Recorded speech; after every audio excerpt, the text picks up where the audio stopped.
Le show de moto vous est présenté par Honda et par Yamaha.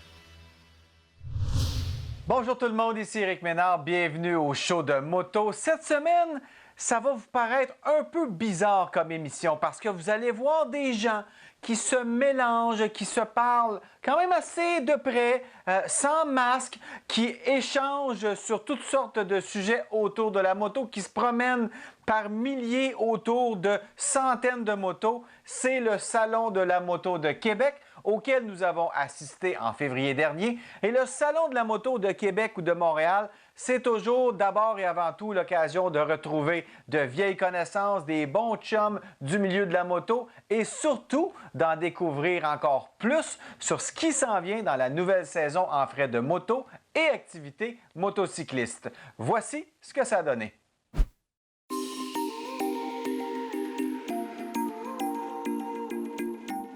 Qu'est-ce que tu as amené encore cette année?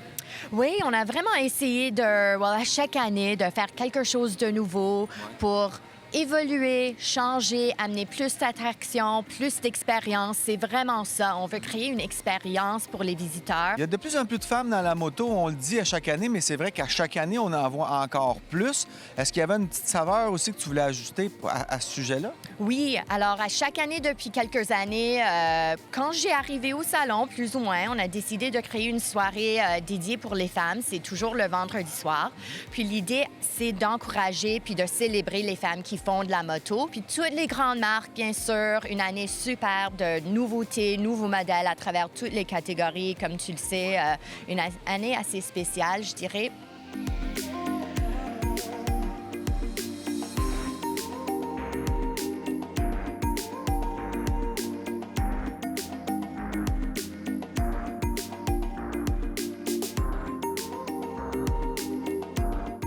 Cette année, on dirait qu'il y a quelque chose à propos du Ténéré 700 qui se passe partout sur la planète.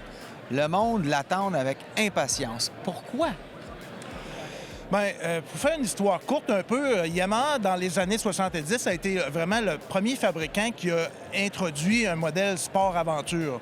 C'était Christian Saron et Jean-Claude Olivier de Yamaha France qui ont convaincu les Japonais de produire un modèle qui est vraiment sport-aventure, qui était hybride entre le motocross et le modèle de route. Puis ça a été vraiment les premiers. Puis on a développé les Ténéré à l'époque. On a eu des 850, on a eu des 800, on a eu des 750 dans les années 80-90. Et le modèle sport-aventure, ça s'est développé un peu partout sur la planète. Ouais. Et cette année, encore plus, dans la dernière décennie, que je pourrais dire.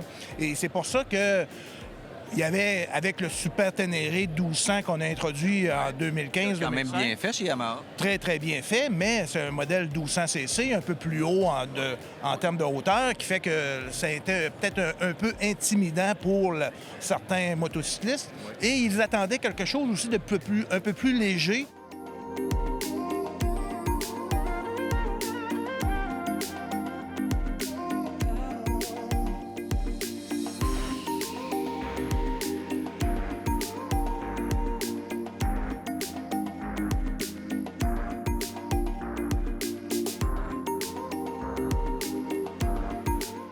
Et évidemment, il y a toujours des CBR chez Honda. Et là, on a la Fireblade. Juste le nom. Il me semble que ça a l'air rapide. C'est une moto carrément de course, mais qu'on peut rouler sur la route aussi si on est raisonnable. Et c'est la plus puissante jamais faite pour la famille CBR. Oui, la plus puissante jamais fabriquée. Donc, des composantes et aussi une inspiration de design qui vient directement de notre moto de course de track, la RC213V. Celle de Marc Marquez. Exactement. Oh, il est vite, lui. Un petit peu, ouais. Oui, légèrement. Suspension all-in aussi, ça, je pense que c'est nouveau aussi.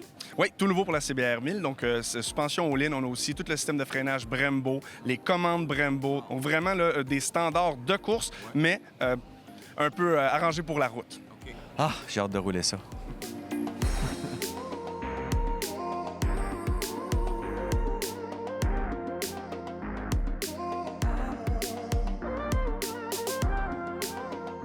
Parlez-moi d'América Moto. Vous offrez des voyages un peu partout? America Moto se spécialise dans l'Ouest américain et dans l'Ouest canadien. On n'a pas besoin d'aller bien loin pour avoir des belles randonnées en Amérique du Nord. Exactement. Effectivement. Puis ceux qui n'ont jamais expérimenté l'Ouest américain ou canadien, c'est de toute beauté. C'est quelque chose. Moi, Utah, Colorado, j'ai fait ça il y a quelques années. C'était, oh my God. C'est des paysages Mais- vraiment inconnus. Mais le problème, c'est quand tu reviens au Québec, tu fais comme, ouais, c'était pas mal beau dans l'Ouest. Effectivement. Un couteau à double tranchant, vraiment. Souvent, aux gens, les nids de poules là-bas, tu les comptes sur les doigts d'une main pendant 2 semaines, tandis ça. qu'ici, en 1 heure, tu as fait le tour. Là.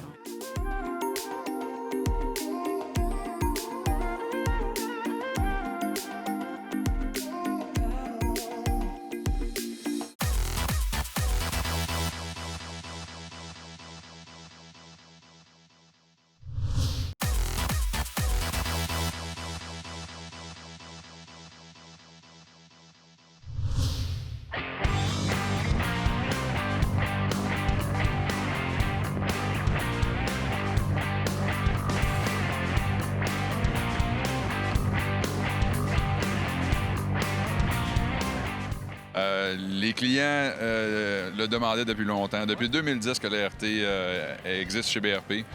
2020, 10 ans après, c'est la toute nouveauté, très attendue, avec des lignes contemporaines, comme tu peux voir. C'est vraiment cool. Et là, on a évidemment le RT, donc pas top case et tout ça, et le Limited avec, pour les gens qui veulent voyager en couple, avec la valise arrière, le top case en bon français.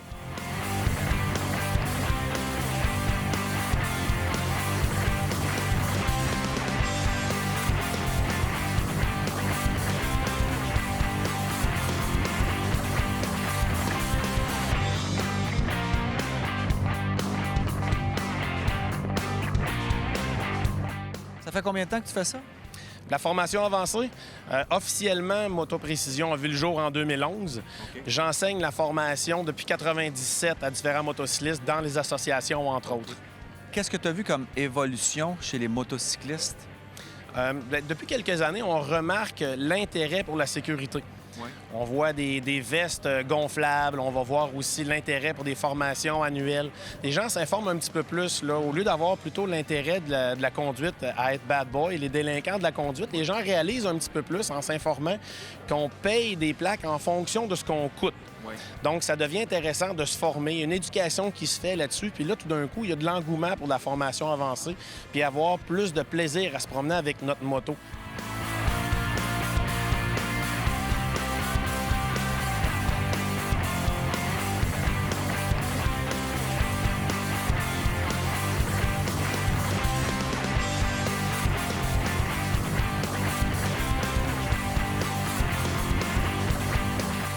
Qu'est-ce qui change par rapport à la moto en route au Québec?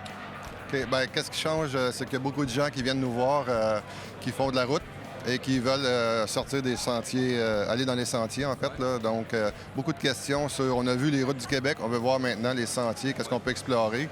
Le réseau s'agrandit. Hein. On est rendu à 11 545 km de sentiers.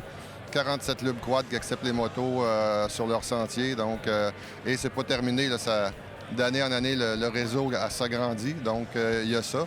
Réseau de parcs aussi, hein, les parcs récréatifs, on est rendu à 33 parcs récréatifs au travers de la province. 33, tant que ça? Oui, donc des pistes en circuit fermé où toute la famille peut trouver son compte. Là, des parcs où tu peux louer une moto avec l'équipement, où tu peux prendre un camp de jour, où tu peux tout simplement y aller avec ta moto et rouler en famille.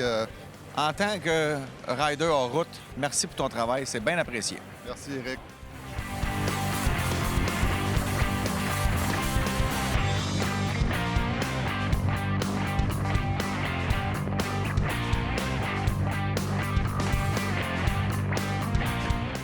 Nous autres, là, ça n'arrête pas KTM. À chaque année, il y a des nouvelles motos.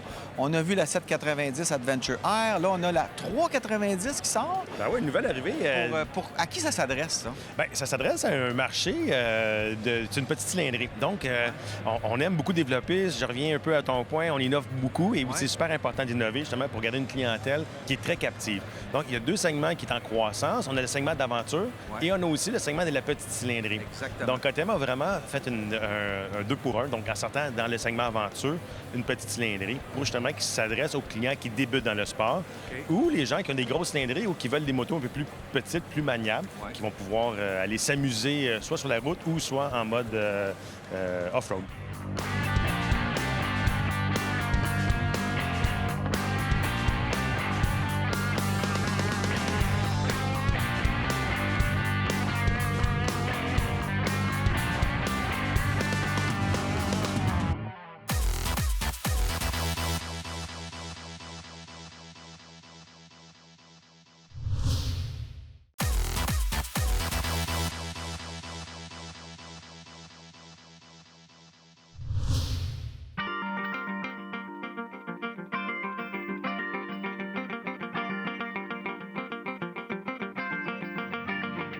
Puis, mon Dan, ça pousse? Ça pousse? Ça pousse très bien. Ça sent bon, pas ça. Ah. Hey, bon salon? Oui, super, on est bien contents.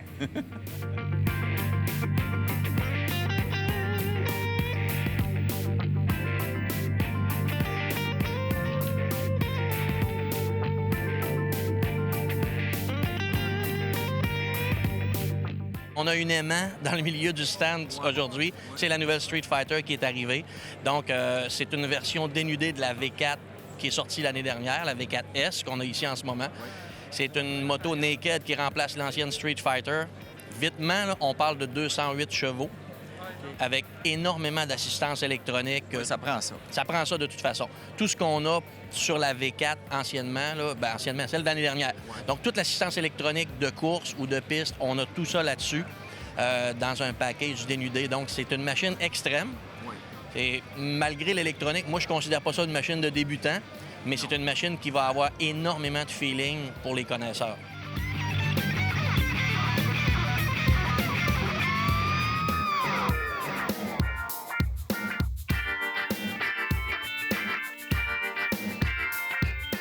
Chez Suzuki, on arrive cette année avec un nouveau V-Strom 1050.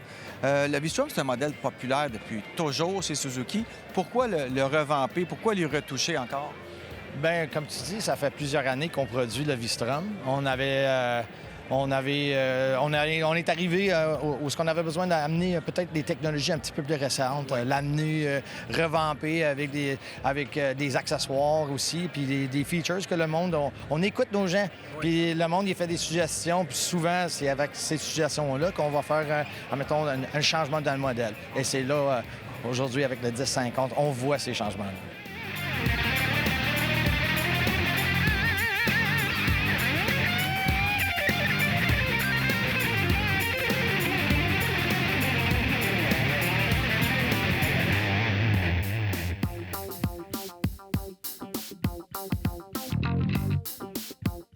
Toi, tu as été un des premiers à commencer à faire des motos custom au Québec avec des bases comme ça, puis faire des motos cool. Ça fait longtemps que tu es là, Pat. Oui, ça fait une dizaine d'années, 10-12, je pense, qu'on a commencé ça, les motos. As-tu vu une évolution là-dedans? Parce qu'au début, je me rappelle, on se voyait dans les shows, tu avais ton petit kiosque, tu étais là, tu étais un des premiers qu'on voyait. Aujourd'hui, je te vois avec plein de chums, puis ça a vraiment décuplé ce domaine-là. Hein? Oui, c'est le fun. Il y a comme une petite famille, là, puis là, on se rassemble, on est content de se voir. On se promène dans les shows, puis il y a de plus en plus de motos. Moi, je suis pour ça. C'est comme tu dis, au début, j'étais tout seul avec mon petit 10 par 10, puis le monde comprenait pas trop c'est quoi qu'on faisait. Puis, c'est toi qui comprenais pas? Non, je comprends pas. Non, je comprends pas. Mais non, puis là, ça a éduqué la clientèle aussi. Puis je me suis tout le temps dit, moi, plus qu'il y en a qui en font, plus qu'il va en avoir sur la route, plus que le monde va en vouloir. Fait que, allez-y, ouvrez-en des shops.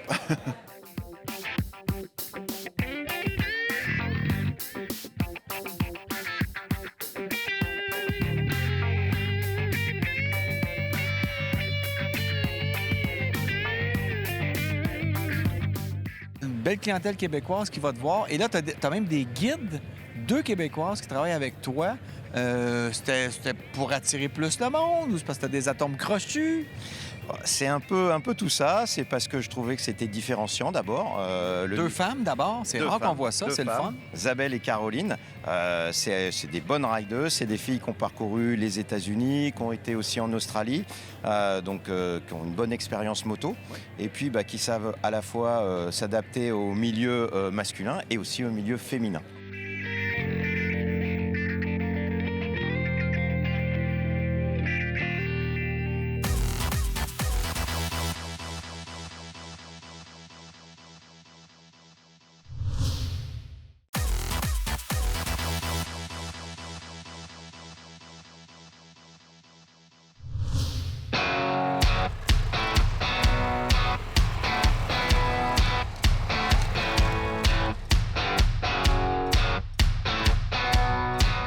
Comme on a mis de l'essence hier, juste avant d'arriver à l'hôtel, c'est toujours une bonne chose à faire d'ailleurs, comme ça le matin tu peux partir.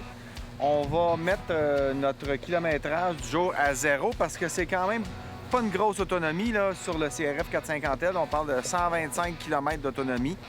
Donc, il faut toujours avoir ça en tête quand on prend les sentiers, qu'on n'a pas tant d'autonomie que ça. Mais une fois qu'on s'adapte, ben on le sait, c'est correct. Pas oublier, Denis, l'as-tu mis à 0? J'ai mis à 0. Parfait. Ben, celui de Ken. Oh, Ken est parti avec ses clés. Bravo, mon Ken. Au moins, c'est bon. Il est dans la suite nuptiale au chic hôtel central de Parent. Alors, il continue sa nuit, j'imagine, parce que nous, ça fait 20 minutes qu'on l'attend. C'est ça. Quand on a commencé à faire le planning d'organiser cette grande aventure Honda-là, on n'était pas trop sûr exactement par où on commence, par où on finit. T'sais. Fait qu'on a dessiné un genre de parcours qui nous amenait à notre point le plus haut, qui est Parent. Je t'avoue que Parent, c'est le côté vraiment rustique de notre itinéraire, parce que on s'entend que les pourvoiries, c'est assez luxueux, c'est tout ça. Parent, c'est typique, c'est un petit village. C'est pas une caricature, mais c'est particulier. Il faut aller voir ça. C'est l'heure de partir, d'aller se faire poussiérer un petit peu, juste un peu. On a eu la chance d'aller voir l'espèce d'ancienne base militaire et je savais que la TUC avait eu un rôle assez important jadis avec la Coupe du Bois. Il y a encore beaucoup de gens pour le CP, le CN qui travaillent sur les rails. Donc, c'est le fun de découvrir ça aussi, de voir l'histoire du coin. Un des incontournables quand on vient à Parent, c'est évidemment de monter la montagne du Mont-Radar ou le chemin de la Tour, appelez-le comme vous voulez. En plus de découvrir l'histoire un peu, bien, on a un magnifique point de vue sur presque 360 degrés. Ensuite, on part de Parent, on redescend en bas, comme ils disent, on s'en va, on retourne vers le sud. Et je me rappelais que dans un tournage de quelques années, on avait pris une espèce de mini-traversier. Là, on tirait sur des poulies sur la rivière Bazin. Et Ken me dit, on va aller voir le nouveau pont de la Bazin. Ça m'a fait un petit pincement parce que j'aimais ça, moi, le traversier. Je trouvais ça vraiment, c'était unique, là. Malheureusement, on a perdu le traversier en 2018. Ils ont construit un pont qui est magnifique, qui solidifie vraiment le lien d'un bord à l'autre. Il n'y a plus de problème d'attendre que la rivière gèle pour les montagneries. On a un beau pont. Ils ont été peinturés le pont rose parce que tous les gens du Club Quad apparent, c'est des femmes ou presque. Puis je pense que ça a donné un peu de personnalité à un pont qui signifie la continuité du lien. Après le pont, on a fait une randonnée, c'était tellement beau. Une petite route qui suit la rivière Bazin. La lumière était magnifique à travers les arbres. Écoute, c'était poétique.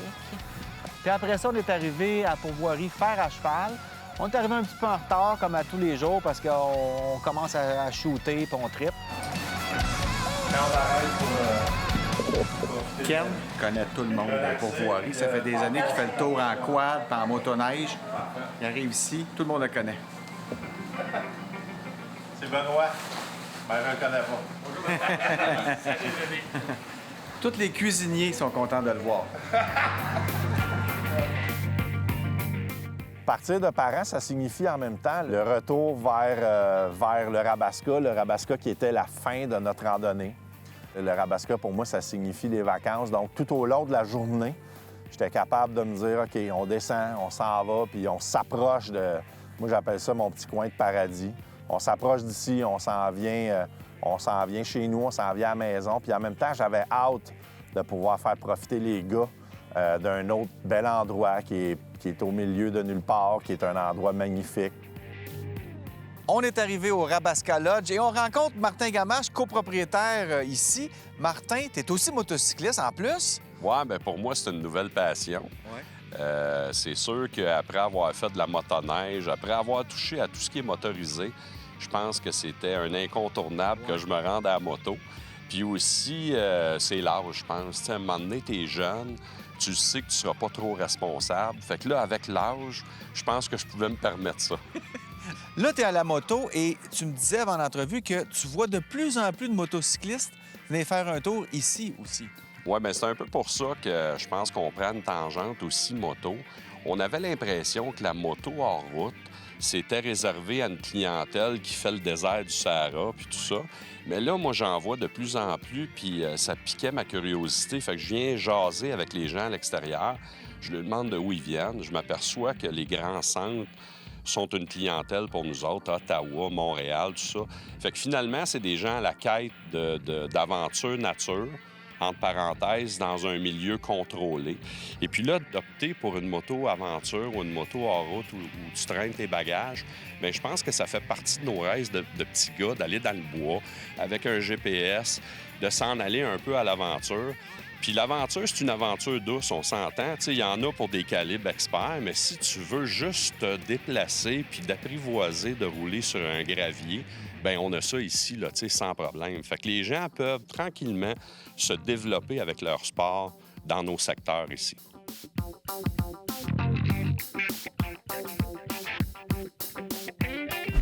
De voir autant de motos, j'espère que ça vous donne le goût peut-être de changer de moto ou de vous en procurer une première. Pourquoi pas? Ça pourrait être cette année que vous commencez votre carrière de motocycliste. Je vous le souhaite.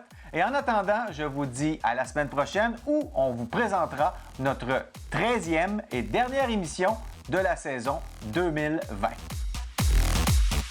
Le show de moto vous a été présenté par Honda et par Yamaha.